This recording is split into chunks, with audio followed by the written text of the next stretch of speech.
Hey everybody, welcome to another Good e-Reader unboxing video. My name is Michael. This is Peter. Today we're going to check out the iPad mini. This is the first day of commercial release, and we'll show you everything that comes in the box, as well as do a first time boot up. Give you a sense of the specs. You're looking at a 7.9-inch screen, so it's definitely going to give the Kindle Fire HD, the Barnes & Noble Nook Tablet HD, and a lot of other 7-inch tablets a run for the money. It's running a dual-core Apple A5 processor. You have various levels of storage as well as Wi-Fi, 3G, like all previous Apple iterations. It features a camera on the front as well as a camera on the back. And we'll get into the full specs in terms of everything when we do our full review. So let's crank this open and see what lurks inside. All right. Seems to be a little ripped point here, so I will branch off of that and just go for it. This is the Wi-Fi model. It does come with a cellular model as well, but this one is the 16 gigabyte Wi-Fi. Yeah, it seems as though any of the cellular models, they're shipping at the end of November, whereas the Wi-Fi models are shipping pretty quickly. So, serial numbers there. And the iPad mini, we will put this aside for now. Here is the box.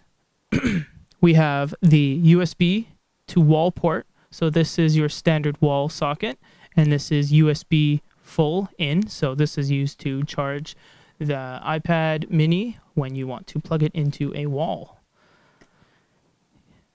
You have your little booklet full of documentation and other sort of informative pieces. You have, looks like to be 2 different languages here. You have some French, kind of telling you where all the buttons are. Welcome to the iPad mini, so forth. More French stuff. Apple stickers, woo! And information on warranty, and if you need to set up a return or anything like that, hold on to that, very important. We also have the USB, full USB on this side, lightning connector on the other side. You can see it greatly differs from a micro USB, not so much in size, but just in the pin locations. The contact points are very hard to make out, and they're very small. Yeah, it seems as though that all the new iPhones, iPod Touch, as well as the new iPads, including iPads mini, all use this new connector. So it's not going to really work with your docks or if you've bought accessories, but Apple does sell a lightning to a regular, like a 30 pin. Yeah. Nothing else in the box.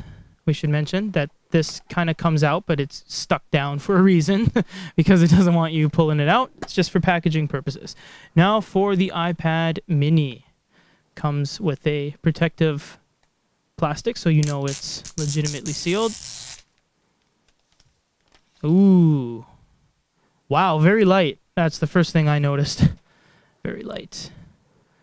So, classic kind of iPad look on the front, except obviously more rectangular rather than square. Apple button. The camera.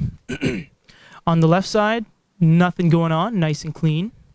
On the right side, nothing going on until you hit right here at the thumbnail. You get volume up and down, and the slider button that can be assigned to different things. On the top, you have the standby/power button, and it looks to be like a microphone, and a 3.5mm headphone jack for audio. At the bottom, you have some speakers, and oh my gosh, there's 2 of them. This is amazing, and they're curling over the side, so they're not so much on the back. They are on this kind of thumbnail portion. So essentially, you're going to get stereo sound, and it's going to be in a good place that no matter where you're holding it, it's not really going to get in the way. And of course, you have your lightning connector at the bottom.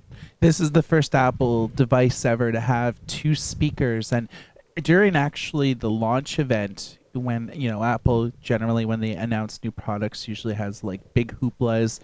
everybody's in attendance, but this was the one thing actually that they didn't even talk about, and everybody was blissfully unaware of that. And I think that this is huge because in the past, all Apple products had a single speaker. It makes listening to audiobooks, to music, to watch videos, you don't get the great sound. So you really need that dock for a great sound. But with 2 speakers now, it's big deal. It is. I think it's a big deal. Should have been more. Should have been mentioned way more than it was. Yeah. So during our full review, we'll give you sound tests and stuff like that, so you can get a sense on how it performs. And of course, the camera at the back.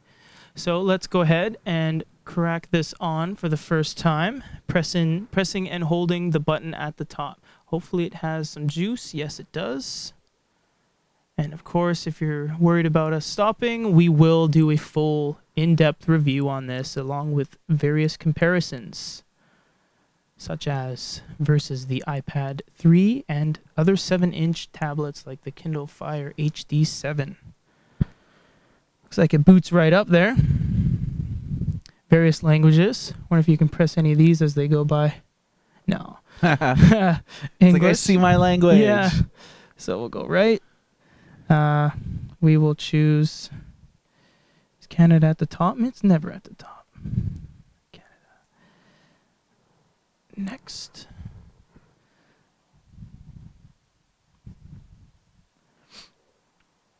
We change our Wi-Fi password for the review, so we don't have to put in a lengthy, difficult password. So please don't try to connect to our Wi-Fi. Yeah, my home password's like 14 characters. Yeah, underscores, capitals, dollar signs, and things like that. Let's just disable this for now so we can get by here.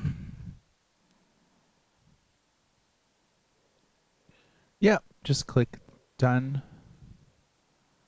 Let's skip this step for now. Skip so we can jump on in. We agree. Yes, indeed. And let's just skip this, of course, for now, just to show you guys.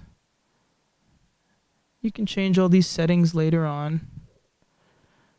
Start using iPad, and there you go. Yeah, one of the things I like about the later versions of the iPad was that you don't need iTunes. I remember when the first iPad or 2 came out, and you needed to hook it up to your PC to even turn it on. And I like the fact that everything's pretty well done. Right on the unit. If you want to do firmware updates, you just go to settings and you can just update any types of things from there. Little drag and drop action. So yeah, we're gonna get into the full review, but this has just been an unboxing and a first time boot up to give you a sense on what the iPad mini brings to the table. Stay tuned to our YouTube channel, youtube.com/goodereader, and we're gonna have this unboxing, a review, comparisons against the BlackBerry Playbook, Amazon Kindle Fire, and then next week against the Barnes & Noble Nook Tablet HD and HD Plus. So a lot of content coming from Good eReader. And for Good eReader, my name is Michael. This is Peter. Everybody take care.